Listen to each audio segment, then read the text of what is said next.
Assalamualaikum dan selamat sejahtera bersama Cikgu Mai, Matematik tingkatan 3 dalam tajuk Lokus dalam 2 dimensi. Pada hari ini Cikgu Mai akan bantu anda dalam menyelesaikan soalan dalam uji minda 8.2b. Jom kita mula. Okey, untuk 8.2b soalan nombor 1. Okey, Cikgu dah lukiskan dekat sini. Okay, kita nak lukis lokus untuk lokus V. Sentiasa 5 unit dari titik D. Titik D adalah dekat sini. Okay, cikgu dah lukis titik D di sini.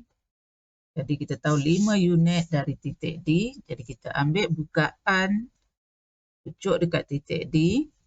Ambil bukaan jangka lukis kita 5 petak sebab 5 unit. Kita pastikan tepat. Itu dah 5 petak. Okay. Kita ambil ikut grid yang kita ada lah. Okey. Jadi kita tahu dia bergerak. Okey, titik V kita berada dekat hujung pensel ni lah. Okey, dan kita tak boleh keluar daripada kotak. Kita perlu berada dalam kotak je sebab dalam kes itu dia berada dalam grid ini sahaja. Jadi kita gerakkan dan inilah lokus titik V kita. Okey. Okey, kita dapat suku bulatan. Okey, selesai lokus titik V. Seterusnya, lokus bagi W berjarak 3 unit dari garis BC. Jadi, mana satu garis BC? Ini garis BC. Okey, dalam kes ajar cikgu, garis BC adalah ini ke sini. Jadi, dia kata berapa unit? 3 unit dari garis BC. 3 unit dari garis BC. Jadi, 1, 2, 3. 1, 2, 3. 3 petak. Jadi kita perlu lukis satu garis lurus. 3 unit dari BC. Yang selari dengan BC. Kita tahu dia akan membentuk garis selari dengan garis tetap itu. Kalau tak ada syarat untuk dalam petak, kita tahu dia ada sepasang. Dia ada sebelah sini satu lagi. Tapi sebab syaratnya dia ada dalam petak. Jadi kita cukup untuk satu garis sahaja. Okey, untuk soalan C seterusnya dia kata tandakan dengan ini. Titik persilangan V dengan W. Kita tahu ini tadi V dan yang ini adalah W. Jadi titik persilangan dia kat sini.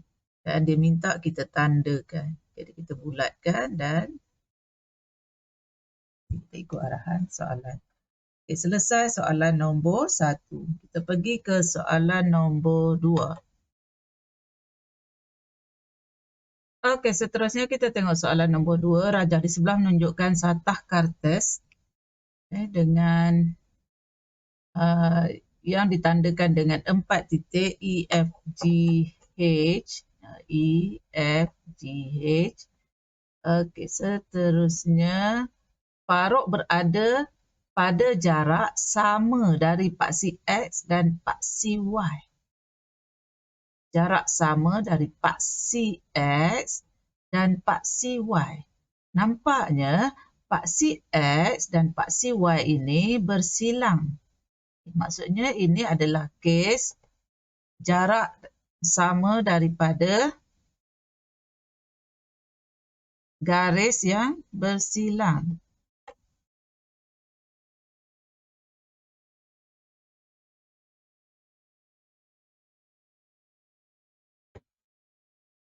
Kita tunjuk. Yang tu. Garis bersilang. Jadi kita tahu hasilnya pastilah pembahagi dua sama sudut. Okay, dua garis bersilang. Pembahagi dua sama sudut. Okay.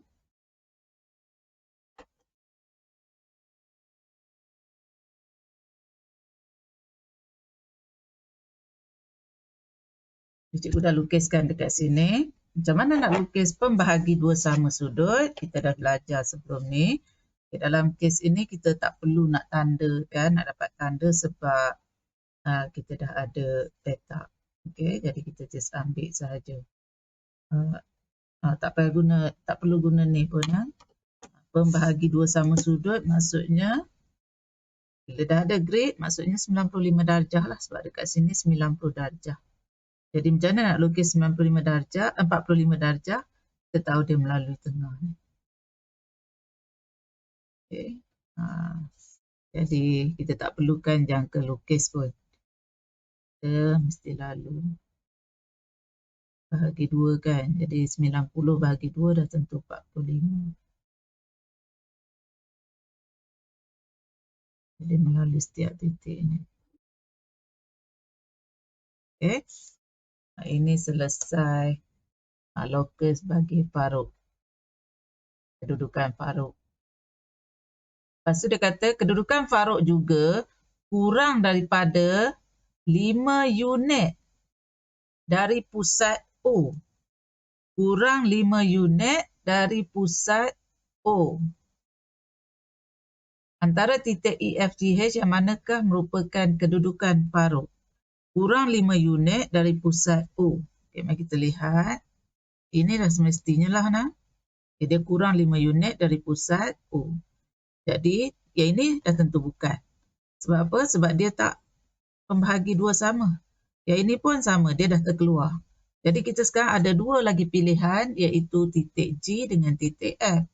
Tapi dia kata kurang 5 unit. Kalau titik F, maksudnya dah lebih 5 unit. Okay? Kira-kira ni lah. Okay.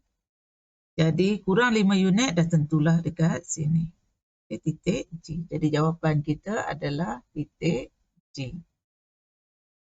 Adalah jawapan kita. Okay, kedudukan paruk.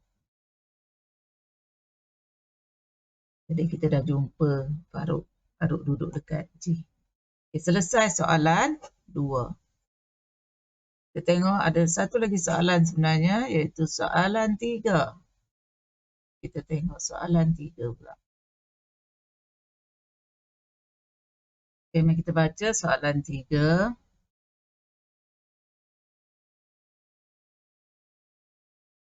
Rajah di sebelah menunjukkan satah kartes, titik F bergerak dengan keadaan jarak tegaknya. Apa maksud jarak tegak tu ya? Sentiasa 3 unit dari paksi X. Manakala titik G bergerak dengan keadaan jaraknya sentiasa 4 unit dari asalan. Jadi dekat sini ada dua lokus yang kita perlu lukis, iaitu titik F dan titik G. Jadi titik F jarak tegak 3 unit dari paksi X.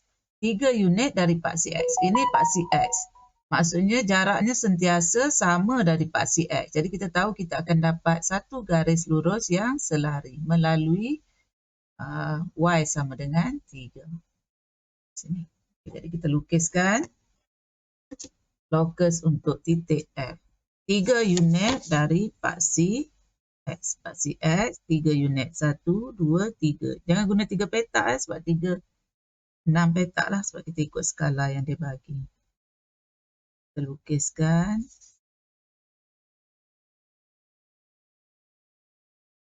Jadi ini adalah lokus bagi titik F.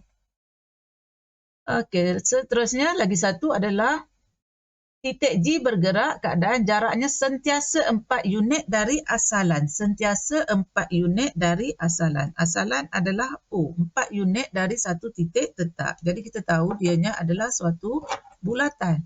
Jadi kita perlukan jangka lukis. 4 unit. Jadi kita tekan dekat O. 4 unit. Bawa bukaan ke nombor 4. Okay. Dan kita gerakkan. Okay. Jadi sekarang kita dah dapat lokus bagi titik G. Okay. Dan dia kata tandakan semua titik persilangan antara lokus F dan lokus G dengan simbol ini. Semua titik persilangan. Semua. Tapi ada satu je. Tak apalah kita jumpa satu je. Maka satu je lah. Okay. Inilah dia. Titik persilangannya.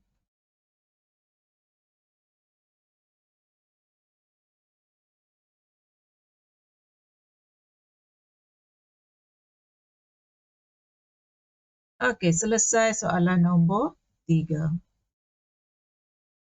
Okey, kita dah berjaya menyelesaikan 3 soalan dalam uji minda 8.2B. Jadi, cikgu harap dapat membantu kamu dalam menyelesaikan soalan dalam buku modul kamu.